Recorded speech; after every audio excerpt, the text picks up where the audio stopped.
mursalin sayyidina wa maulana Muhammadin wa ala alihi washabihi ajmain. Halo, saya penulis video Pramesti. Di sini saya akan menjelaskan tentang model dan strategi pembelajaran PAI Paikem. Pada rumusan pertama, yaitu tentang pengertian model pembelajaran Paikem. Paikem sendiri merupakan singkatan dari pembelajaran aktif, inovatif, efektif, dan menyenangkan. Paikem dapat didefinisikan sebagai pendekatan mengajar atau approach teaching yang digunakan bersama metode tertentu dan berbagai media pengajaran yang disertai dan penataan lingkungan sedemikian rupa agar proses pembelajaran menjadi aktif, inovatif, kreatif, efektif, dan menyenangkan.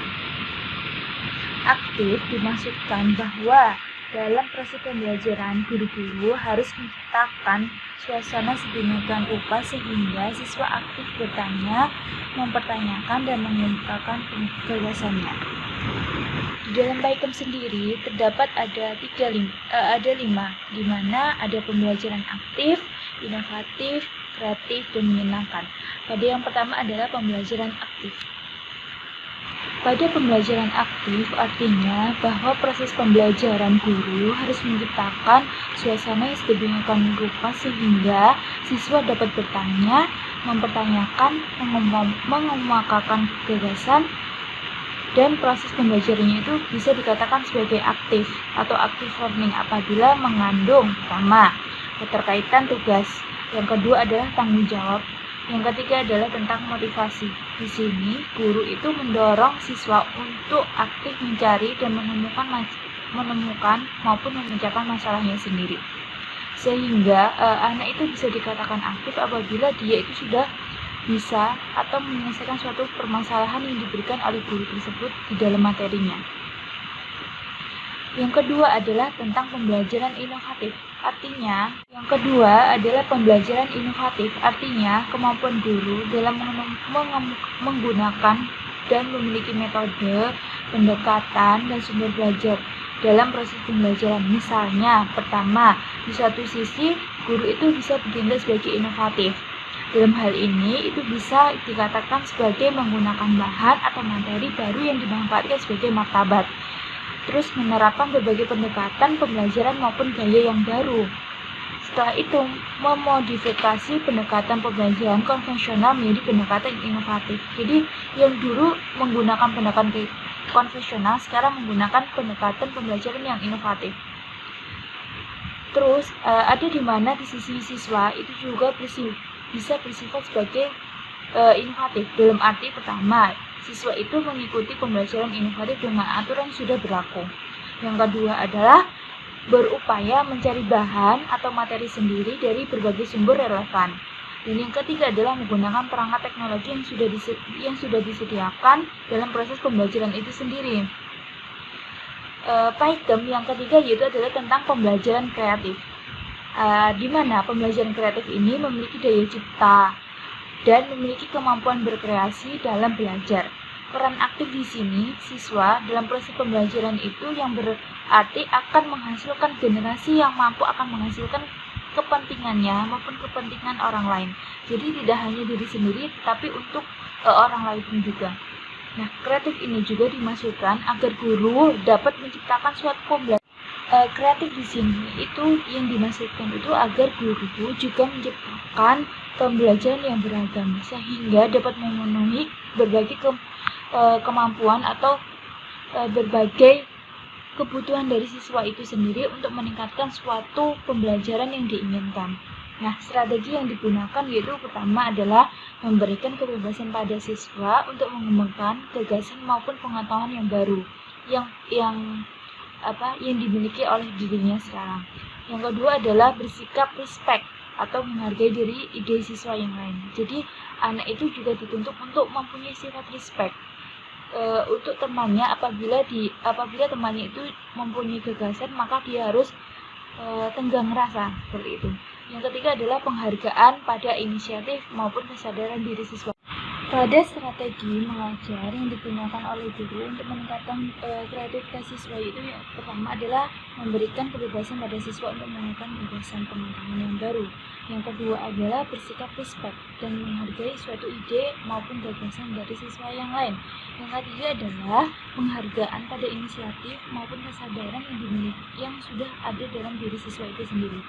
Jadi guru itu harus memberikan penghargaan atas inisiatif dari siswa itu kan menimbulkan anak itu agar semangat dalam berkreasi. Yang keempat yaitu adalah penekanan pada proses bukan penilaian hasil karya dari siswa. Jadi pada baikem ini itu ditekankan bukan hasilnya, tetapi proses yang sudah dilalui oleh siswa tersebut. Yang kelima adalah serta menyampaikan pemikiran dengan bahasanya sendiri. Dan yang keempat adalah dari pembelajaran baikem adalah pembelajaran efektif. Artinya, keberhasilan untuk mencapai sasaran atau minimal mencapai dasar yang telah diterapkan dalam hasil maupun proses dari pembelajaran. Yakni, guru itu bisa menjadi pengajar yang efektif dan siswa itu juga bisa menjadi pembelajar yang efektif. Artinya, siswa itu sudah menguasai pengetahuan maupun keterampilan yang sudah diberikan atau yang sudah diberikan dari guru tersebut, maupun siswa itu juga bisa mengemukakan pengalaman baru yang sudah dimilikinya. Yang terakhir adalah dari pembelajaran baikem adalah pembelajaran menyenangkan. Artinya bahwa guru itu harus menciptakan suasana yang menyenangkan, aman dan nyaman. Hal itu langsung dapat mengaktifkan berbagai neokort atau kerja otak dan mengoptimalkan dari proses pembelajaran itu sendiri, serta meningkatkan rasa percaya diri yang harus ditimbulkan oleh guru untuk siswa tersebut. Terus pembelajaran yang menyenangkan itu perlu dipahami secara luas, bukan berarti hanya sekedar lelucon ataupun candaan. Pembelajaran yang menyenangkan itu adalah pembelajaran yang dinikmati oleh siswa. Siswa itu merasa nyaman, aman, dan asyik dalam pembelajaran. Jadi anak itu tidak langsung mengetahui bahwa mereka itu diajak belajar, tapi mereka itu belajar maupun bersenang-senang seperti itu.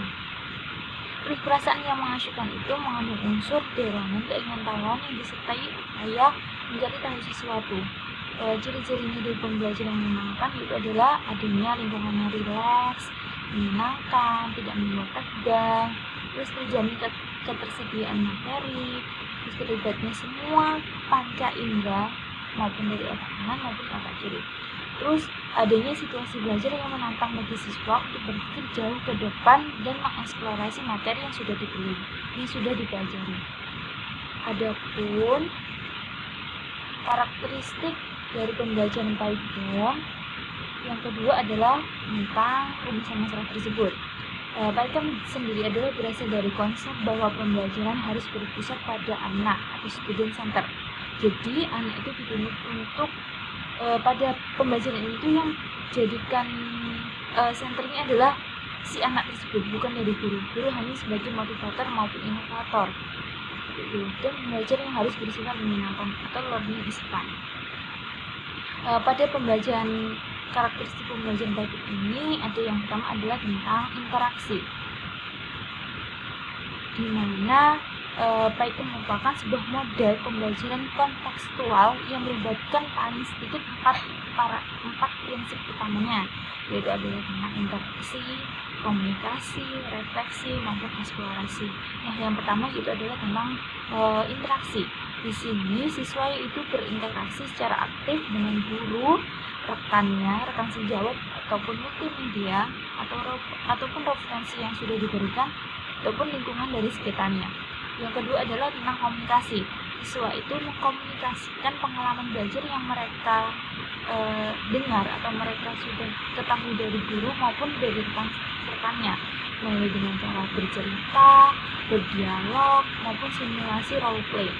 Yang ketiga adalah tentang proses refleksi, di mana siswa itu memikirkan kembali tentang kebermaknaan apa yang mereka telah belajar.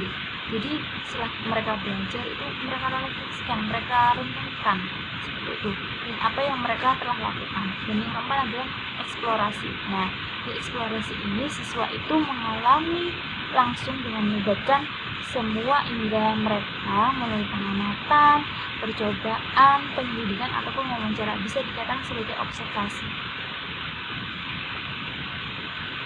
Pada rumusan yang ketiga ini adalah tentang hal-hal yang perlu diperhatikan dalam melaksanakan pembelajaran mereka itu sendiri. Yang pertama yaitu tentang memahami sifat yang dimiliki siswa. Pada dasarnya, anak memiliki imajinasi dan sifat yang ingin tahu lebih tinggi. Semua anak terlahir dengan membawa dua potensi. Keduanya merupakan modal dasar bagi perkembangannya, sikap ataupun pikiran yang kritis maupun kreatif. Oleh karenanya, pembelajaran itu perlu dijadikan sebagai lahan yang kita olah agar menjadi tempat yang subur bagi perkembangan maupun potensi yang sudah dianugerahkan oleh Tuhan. Dan yang kedua adalah tentang memahami perkembangan kecerdasan siswa. Sebagaimana yang sudah dijelaskan sama Ujet, itu dibagi menjadi empat tahapan, yaitu pertama sensori motor, pre-operational, considered operational, terus format operasional. Yang ketiga adalah tentang mengenal siswa secara perorangan. Nah, siswa yang memiliki kemampuan lebih dapat dimanfaatkan untuk membantu temannya tersebut itu guna untuk menyenangkan pemerataan proses pendidikan seperti itu. Jadi siswa itu tidak secara belajar hanya cuma individu, tetapi mereka lebih diharuskan untuk berkelompok seperti itu. Nah, yang keempat adalah memanfaatkan perilaku siswa dalam keorganisasian belajar. Jadi yang tadi sudah dijelaskan, siswa itu tidak hanya cuma individu, dan mereka itu lebih diarahkan untuk mengorganisasikan atau suatu kelompok. Nah, sebagai makhluk hidup sosial, anak itu sejak kecil secara ilmiah itu bermain secara berpasangan maupun berkelompok, sehingga karakteristik ini dapat dimanfaatkan dalam pengorganisasian dalam belajar, seperti tugas berkelompok, namun juga tak lupa akan tugas perorangan agar bakat individunya itu juga dapat dikembang. Jadi tak hanya berkelompok, mereka juga pun harus mengembangkan perkembangan dari individunya itu. Selanjutnya, dari hal-hal yang diperhatikan dalam melaksanakan pembelajaran Kaizen, yang kelima adalah mengembangkan kemampuan berpikir kritis, kreatif, dan kemampuan memecahkan masalah. Nah, tugasnya ini adalah tugas dari guru adalah untuk mengembangkan rasa kekritisan siswa itu sendiri, terus kreatif dalam memecahkan suatu masalah. Antara lain itu sering melibatkan tugas ataupun mengajukan pertanyaan yang terbuka untuk agar siswa itu mampu berpikir kritis dalam menjawab pertanyaan dari guru tersebut. Yang keenam adalah memanfaatkan lingkungan belajar sebagai sumber belajar. Nah, penggunaan lingkungan ini sebagai sumber belajar itu gunanya agar siswa itu merasa sering ataupun senang dalam belajar. Lingkungan itu bersifat fisik, sosial maupun budaya. Nah, bisa menggunakan lingkungan tidak harus di luar kelas, tetapi bahan dari lingkungan itu dapat dibawa yang dari luar bisa dibawa di dalam kelas. Contohnya seperti mempelajari tentang makhluk hidup, itu bisa dibawa ke dalam kelas, itu juga bisa dipergunakan. Lanjutnya yaitu adalah yang ketujuh tentang memberikan umpan balik yang baik untuk meningkatkan kegiatan belajar. Nah, pemberian umpan balik ini dari guru kepada siswa merupakan salah satu bentuk interaksi antara keduanya.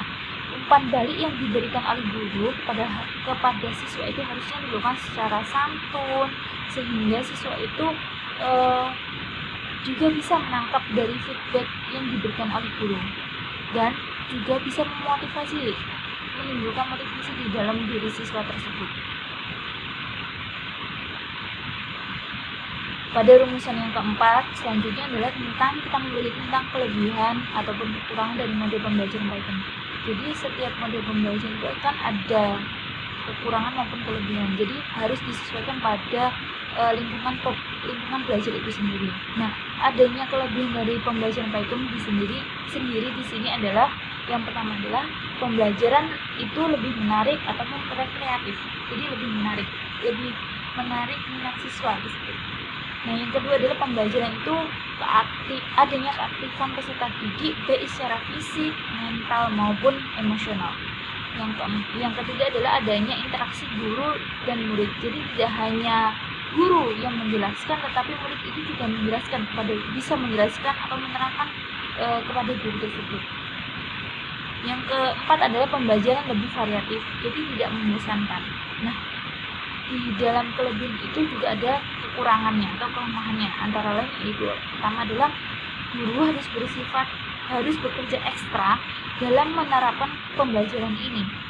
Yang kedua adalah guru harus menciptakan kelas yang kondusif. Jadi penciptaan kelas yang kondusif ini trackingnya seperti itu. Di dalam kesulitannya di dalam pembelajaran Python ini adalah guru itu harus pintar-pintar dalam memanfaatkan kelas tersebut agar kondusif dan sesuai dengan yang diinginkan.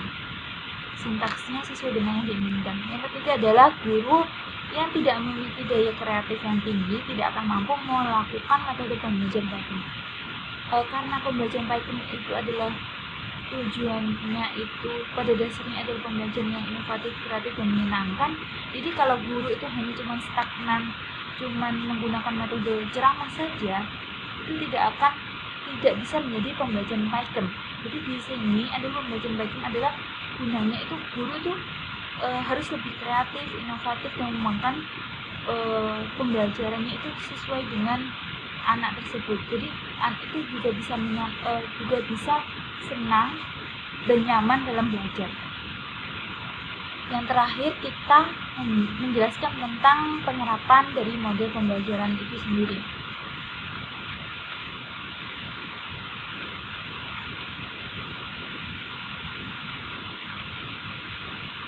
Adapun contoh sintaks Python yang menggunakan model atau metode ceramah plus role play atau bermain peran, itu yang pertama adalah tentang pendahuluan.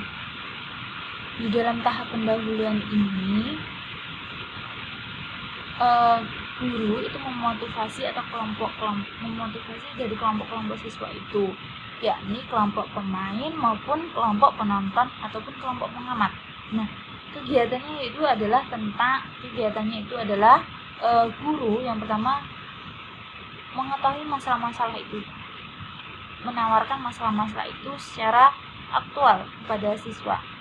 Yang kedua adalah masalah itu berkaitan dengan kehidupan siswa. Jadi menjelaskan kepada siswa tentang masalah-masalah yang harus diperankan oleh siswa tersebut menggunakan metode role play.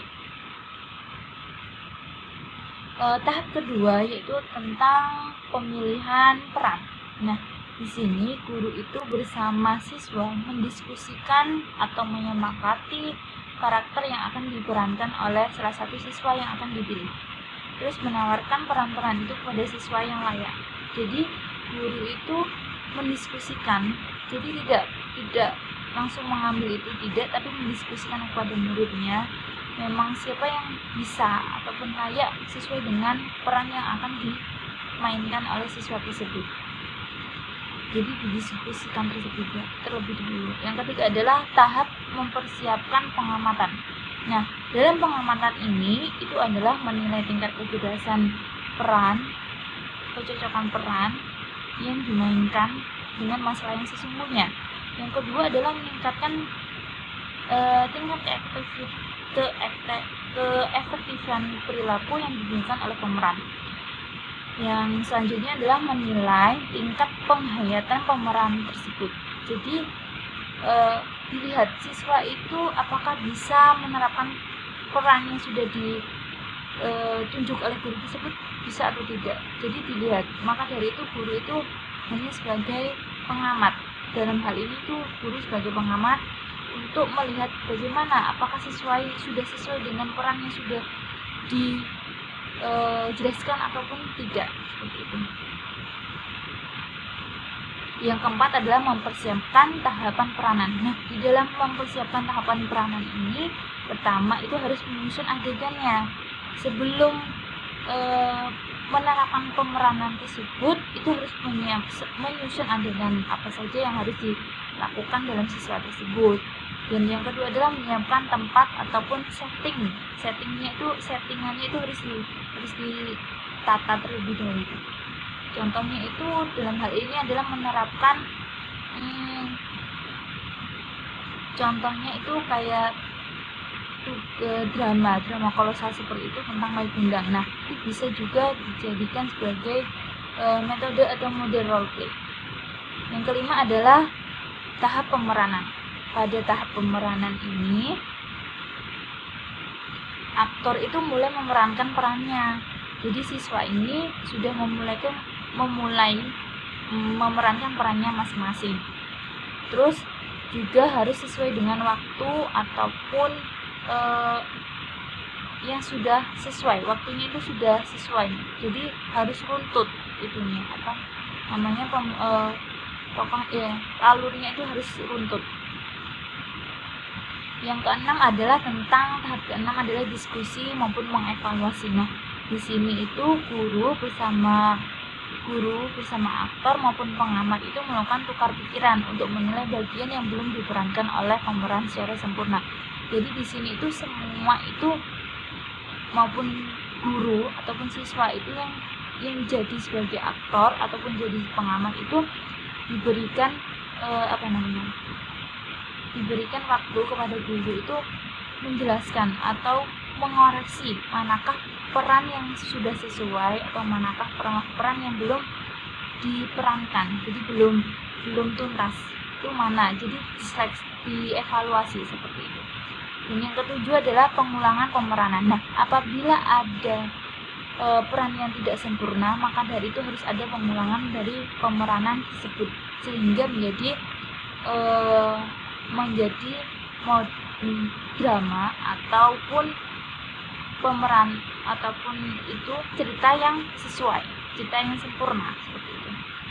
Nah, yang terakhir adalah tentang diskusi ataupun evaluasi ulang. Jadi setelah adanya evaluasi ulang yang pertama, itu juga ada evaluasi ulang yang kedua. Jadi di sini tuh guru itu mengkaji pemeranan ulang terhadap tahap yang ketujuh tadi, mendiskusikan mengevaluasi sistemnya dengan tahap yang keenam. Jadi ada dua tahap pengevaluasian. Nah, ini yang terakhir adalah tahap evaluasi terakhir, itu untuk mengevaluasi keseluruhannya semua. Kalau yang tahap keenam tadi itu kan hanya evaluasi tahap pertama. Setelah itu kalau apabila ada peran yang belum dimainkan, itu bisa dimainkan ke tahap ketujuh.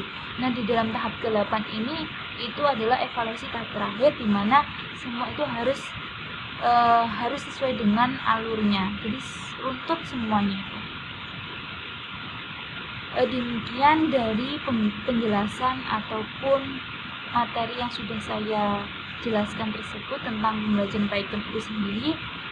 Saya Wilis Widya Paramasti, apabila ada salah kata maupun salah penyimpanan, mohon maaf atas sebesar-besarnya. Wassalamualaikum warahmatullahi wabarakatuh.